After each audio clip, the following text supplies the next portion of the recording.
et bienvenue dans cette dernière vidéo qui clôture la semaine de la qualité de vie au travail 2020. J'espère que ces capsules vidéo vous auront inspiré et donné envie de vous impliquer davantage sur ce beau, bien que complexe sujet qu'est la qualité de vie au travail. En tout cas, sachez que vous pourrez retrouver toutes les vidéos directement sur ma chaîne YouTube qui s'appelle Génération CHO. Et dans cette 5e vidéo, nous allons parler ensemble de bien vivre et travailler ensemble. Mais d'abord, je me présente si vous ne me connaissez pas.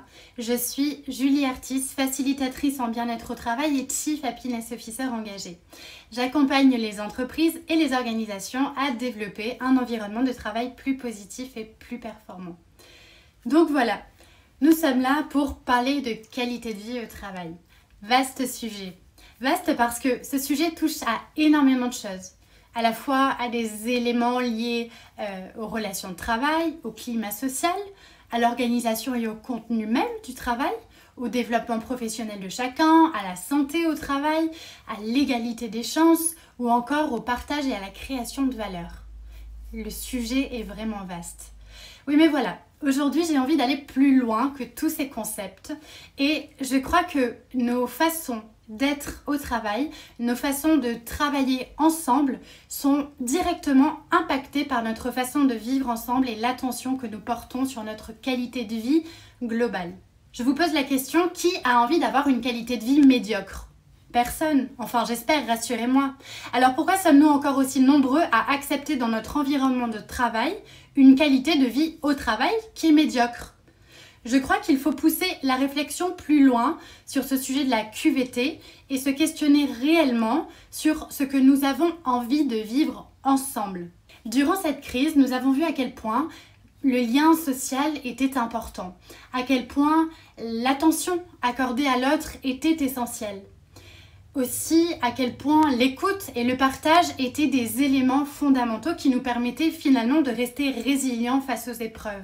Mais avons-nous besoin de vivre des crises à répétition pour nourrir ces liens positifs et harmonieux les uns avec les autres ?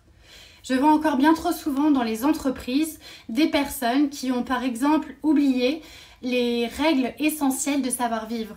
Un bonjour, un merci, un au revoir, un signe de reconnaissance ou de considération. Cela demande-t-il tellement d'efforts ?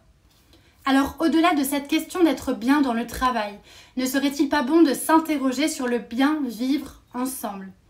Je pense à cette phrase d'Antoine de Saint-Exupéry qui, dans ses admirables écrits de guerre, a dit « C'était une époque merveilleuse puisque, noués par les mêmes dons, nous nous aimions les uns les autres. » Et ici, il décrit la passion qu'il a eue pour son travail de pilote de ligne et les relations avec ses collègues.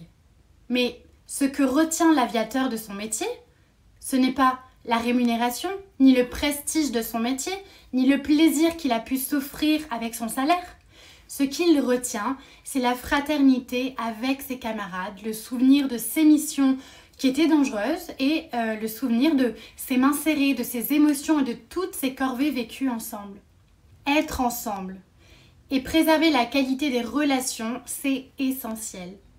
Et ce, à commencer par plus de respect les uns avec les autres, plus de considération, plus d'acceptation dans nos différences et dans notre unicité.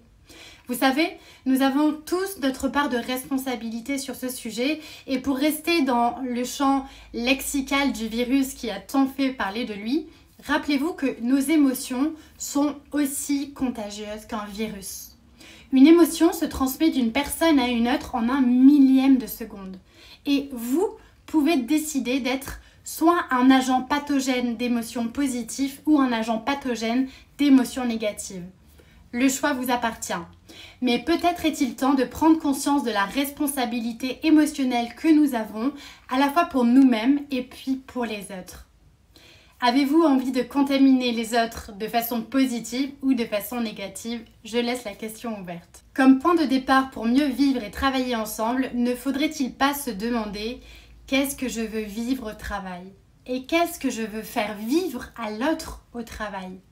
On dit que de grands pouvoirs impliquent de grandes responsabilités. Alors peut-être est-il temps de prendre nos responsabilités pour ne plus sacrifier le capital humain au profit du capital économique. Qu'est-ce que vous en pensez ? Je laisse la question ouverte. N'hésitez pas à me partager vos convictions et vos commentaires juste en dessous de la vidéo. Et quant à moi, je vous dis un grand merci de m'avoir écouté jusqu'ici et à très bientôt pour parler de qualité de vie au travail et au-delà. Prenez soin de vous.